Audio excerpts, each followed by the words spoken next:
Hello everyone and welcome to this new tutorial. Today I'll show you how to create this fantastic project using Photoshop. Let's get started. First, let's create the file. I recommend using the same dimensions as mine, which are 3840 by 2160 pixels with 72 dpi. This is crucial because the settings I'll use for this effect will yield a different result if you use significantly different dimensions. Now let's create our text. I'll be using the word AKIRA as the project name, but the actual word doesn't matter. This project, like most on my channel, is highly customizable. To ensure you can edit your text later, right-click on the layer and select Convert to Smart Object.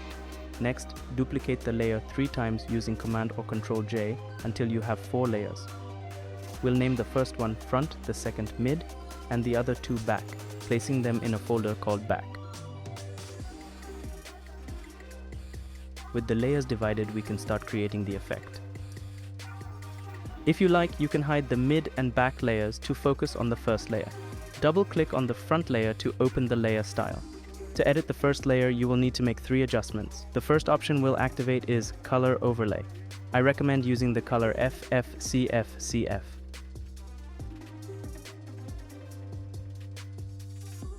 Set the opacity to 100% and the blend mode to normal. The second effect we will use will be the outer glow. First, lower the opacity to 70%. Then I recommend changing the color with FF9898.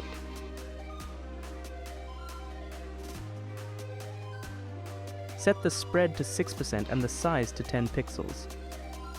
The last effect we need to apply is drop shadow. Once again, we will have to change the color. The color I'm using is FF3939. After changing the color, you need to set the shadow parameters. The distance should be 3 pixels, the spread 8%, and the size 130 pixels. Okay, so the first level is ready. For this tutorial, I've prepared a free file with the necessary materials. You can download it from the link in the description. The file includes 2 displace filters for the effect and a brush that will be useful later.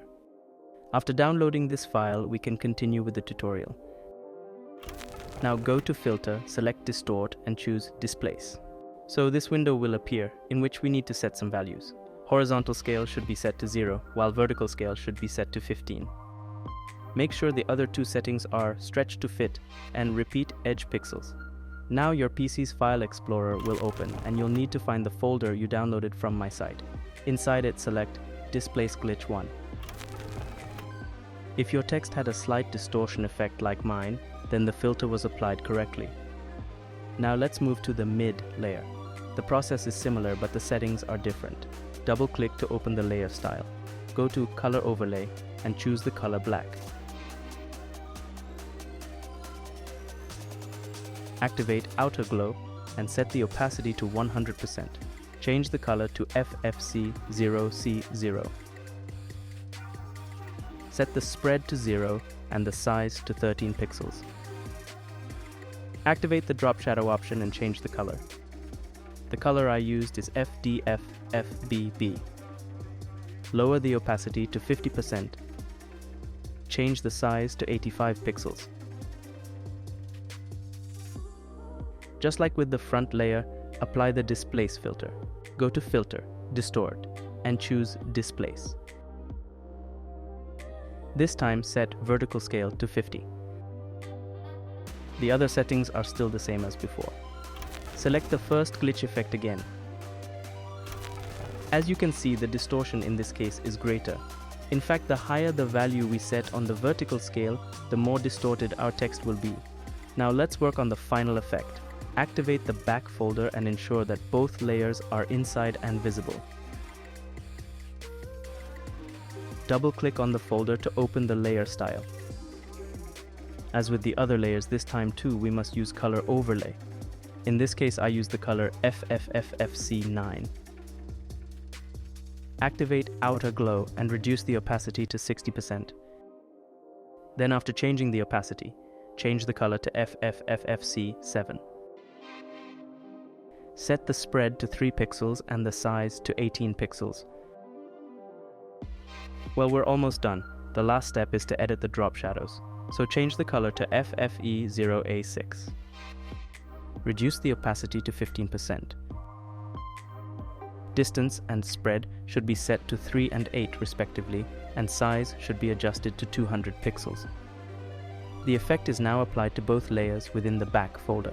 All we need to do is select one of the two layers and apply the displace filter. In this case, set vertical scale to 400 and use the tile and wraparound options. For the back effect, use the glitch 2 filter.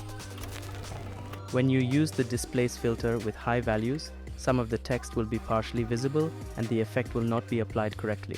We'll delete this part of the text later. For now, we'll move the effect down a little. After moving the first layer, select the second layer back and apply the displace filter again. This time, instead of using 400 on the vertical scale, you need to use -400. This way, the distortion will be applied upwards. Select the second glitch filter again and apply it. As before, you have to move the layer, but this time bring it up. Activate the other two mid and front layers and adjust the position of the back layers as you like. By moving the two back layers in this way, we will have a part in which the glitch effect is more concentrated, while the parts at the top and bottom are gradually less visible. To enhance this project, we need to use a gradient map. Add a gradient layer above the text effect layers. The first color should be black, and for the second color, make sure it's positioned at 70%. At this point, you can use the colors you prefer.